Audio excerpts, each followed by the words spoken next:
আল্লাহ ওয়ালাদের অবস্থা কি হবে? ইয়াওমা লা ইউখজিল্লাহুন নাবিয়্যা ওয়াল্লাযীনা আমানু মা নূরুহুম ইয়াসআ বাইনা আইদিহিম ওয়া বিআইমানিহিম ইয়াকুলুনা রাব্বানা আতমিম লানা নূরানা ওয়াগফির লানা ইন্নাকা আলা কুল্লি শাইইন কাদির। কিয়ামতের ময়দানে আল্লাহ পাকের মুমিন বান্দা-বান্দী উঠবে।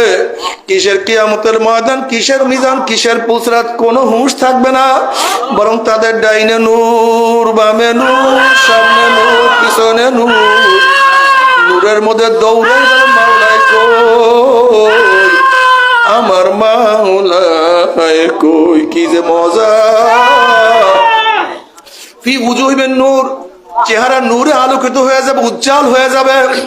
আলা মানাবিরিল লুলু ইয়াকবুদুহুমুন নাস লাইসু বিআনবিয়া ওয়ালা শুহাদা ক্বালা আল আরাবিয়্যু হুল্লুহুম লানা না'রিফুহুম ক্বালা রাসূলুল্লাহ সাল্লাল্লাহু আলাইহি ওয়াসাল্লাম হুমুল মুতাহাব্বুনা ফিল্লাহি মিন কাবাইলি শাত্তা ওয়া বিলাদিন শাত্তা ইয়াসতামিউনা আলা যিকরিল্লাহি ইয়াযকুরুনাহু। জবরদস্ত জামারাত সবুজ ইয়াকুত পাথরের সিংহাসনে বসা থাকবে। কি যে সম্মান, কি যে ইজ্জত, আল্লাহ কি যে দাম। وإن منكم إلا واردها كان على ربك حتما مقضيا ثم ننزل الذين اتقوا ونذر الظالمين فيها جثيا।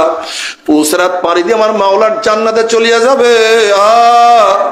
জান্নাতে যাওয়ার পরে আমার মাওলার তরফ থেকে সালামুন কাওলাম মির রব্বির রহিম, শুধু শান্তি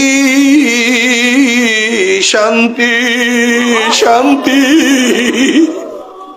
ও কৃষক বাবারা, কৃষি কাজ করে একটু নামাজ পড়ো, কষ্ট হয়, জান্নাতে শান্তি করবা।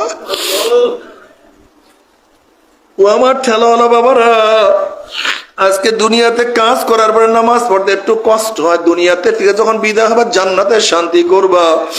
ও আমার যুবক বাবারা, আজকে দুনিয়াতে কষ্ট করে ইবাদত করো, জান্নাতে গিয়ে কি যে শান্তি করবা।